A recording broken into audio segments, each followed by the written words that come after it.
Lettre ouverte à la ministre de la Santé publique. Coronavirus, il faut savoir écouter la peur. Chère Madame la ministre, vous assurez le pays que nous sommes prêts à faire face au nouveau coronavirus, et pourtant certains acteurs clés de première ligne, infirmiers et médecins, ne sont pas rassurés, et moi non plus. Je suis docteur en sciences, et j'ai dirigé aux États-Unis un groupe de chercheurs étudiant les coronavirus humains en général, et celui responsable de l'épidémie de SARS-CoV en particulier. J'ai effectué ce travail dans 2 institutions, comme membre de la faculté du Collège de médecine de l'Université de Cincinnati et comme investigateur au seul institut au monde consacré exclusivement à la recherche sur les maladies respiratoires, à Albuquerque, où j'ai eu l'occasion d'étudier tous les aspects de la production d'aérosols et de la transmission par aérosol. Dans ces 2 institutions, j'étais un des officiers responsables pour assurer que toutes les expériences impliquant des agents infectieux ou recombinants respectent toutes les règles et ne posent pas un danger au grand public. Je vous ai déjà transmis un dossier via le site SPF Santé, le 12 février qui indique que si la proportion de cas symptomatiques dus au nouveau coronavirus atteint 1% de la population, nous serions au seuil d'une crise hospitalière par manque de lits. Votre référence, CCAL 0331485. Il est resté sans suite, et c'est pourquoi je vous écris directement. Vos déclarations publiques suggèrent que vous n'appréhendez pas complètement la nature du danger auquel la Belgique et le reste du monde font face. Je voudrais attirer votre attention sur 2 points essentiels à propos du nouveau coronavirus, qui semblent ne pas avoir été suffisamment considérés. Dans une interview publiée mercredi 26, vous répondez à la question « Mais de combien de lits exactement disposons-nous » Vous savez qu'en Belgique, on a bien assez de lits et une capacité de traitement suffisante.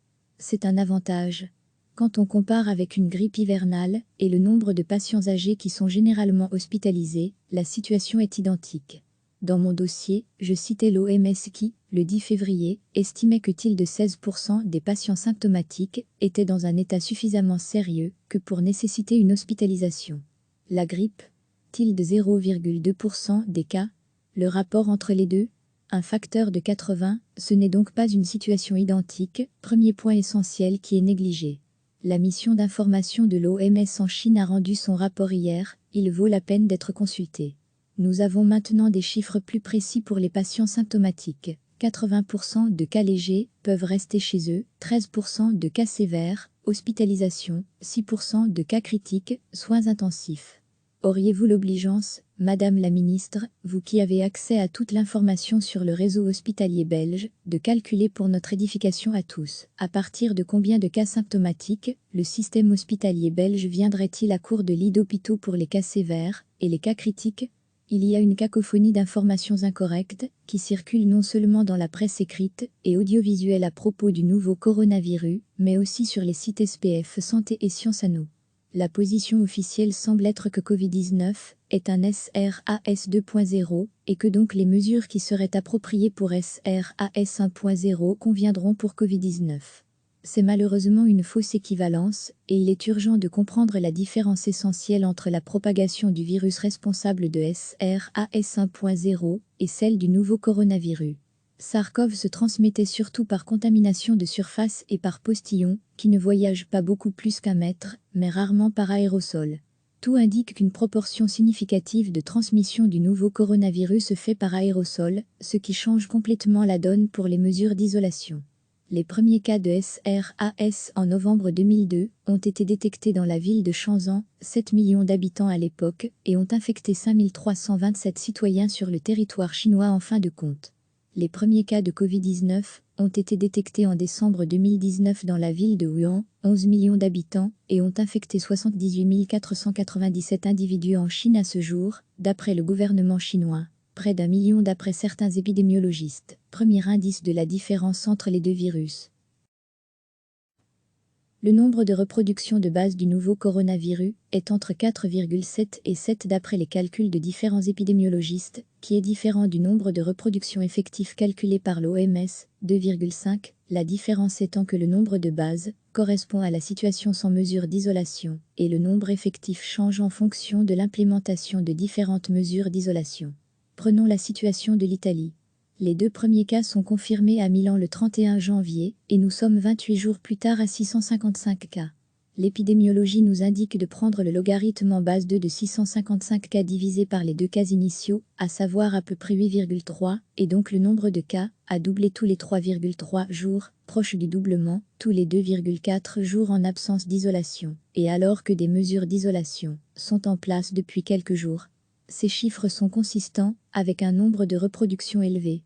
Donc, nous avons une épidémie au moins 10 fois plus importante que SRAS 1.0 à la même époque en Chine, un nouveau coronavirus d'une grande contagiosité intrinsèque, des épidémiologistes qui calculent qu'une infection sur 2 pourrait être causée par une personne encore asymptomatique, et nous avons également de multiples épisodes de supercontagion.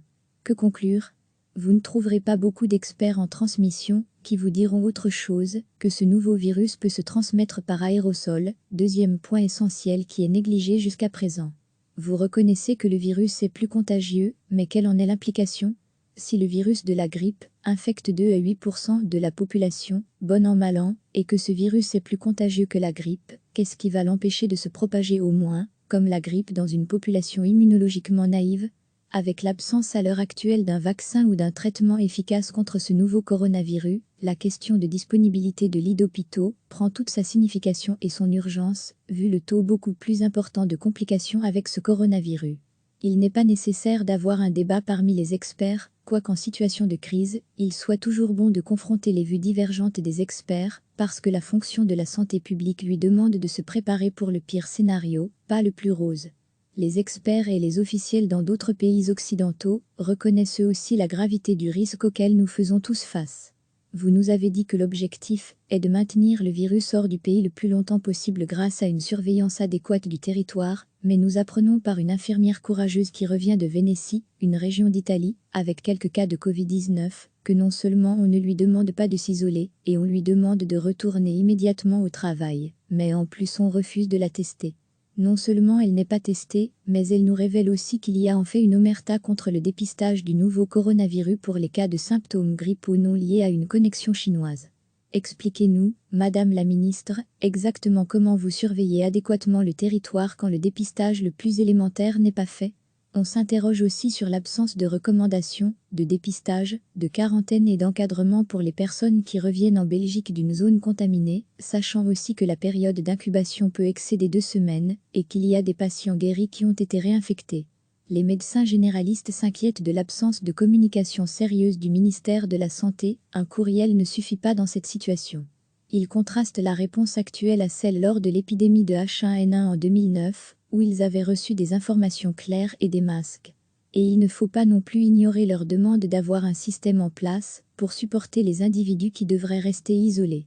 Pourquoi attendre de protéger le personnel médical alors le gouvernement chinois admet que plus de 3000 membres du personnel médical ont été infectés à Wuhan? Serions-nous à tel point en pénurie du matériel nécessaire? Quelle est la situation du point de vue logistique? Vous dites que nous sommes prêts, mais nous n'aurions même pas de masques pour les médecins généralistes? Que dire aux familles du personnel médical infecté ou même décédé, si on devait déplorer des victimes, dont l'infection aurait pu être évitée par l'implémentation plus précoce de mesures de protection personnelle?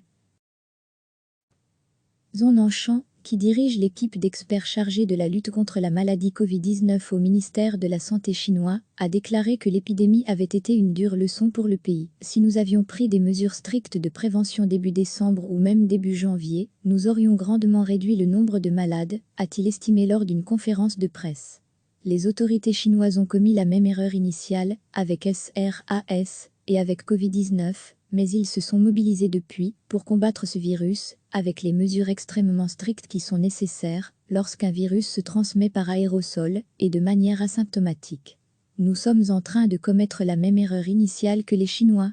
Et il faut dès maintenant tirer les leçons de la première phase de cette épidémie, comment les Chinois sont passés d'un modèle de quarantaine très large, 400 millions d'habitants, à une approche flexible et ciblée. Il reste à voir le nombre de cas qui émergeront alors que la population retourne à ses activités habituelles, mais le système de surveillance très avancé suggère qu'ils seront capables de contenir ces nouveaux cas. Ne faudrait-il pas suivre les leçons de la Chine et aussi suivre l'adage qu'il vaut mieux prévenir que guérir? Aujourd'hui, face à ce coronavirus, nous n'avons aucun vaccin ou traitement disponible, ce qui, logiquement, devrait nous pousser à mettre en place toute une série d'actions de prévention vu cette absence de solution de guérison. Il est impératif de mobiliser la population et tout le personnel soignant pour permettre à la prévention de jouer son rôle par une campagne d'information à l'échelle du défi auquel la Belgique est confrontée. La peur peut être rationnelle, comme la peur peut être irrationnelle. La peur est une émotion indispensable à notre survie, et il faut pouvoir l'écouter. Je veux bien croiser les doigts avec vous que la Belgique soit épargnée, et que la propagation du virus se ralentisse avec la fin de l'hiver, mais je pense que le gouvernement, dont la fonction fondamentale est de protéger le public, pourrait faire plus dans cette situation, et je reste à votre disposition, si mon expertise peut être utile. Mark Watley est docteur en sciences. Il a étudié la chimie à l'Université libre de Bruxelles, et est titulaire d'un doctorat en biologie moléculaire. Parti aux États-Unis durant 25 ans, il est passé par Harvard, l'Université de Cincinnati, et dans un institut consacré à la recherche sur les maladies respiratoires à Albuquerque. Recevez chaque matin l'essentiel de l'actualité.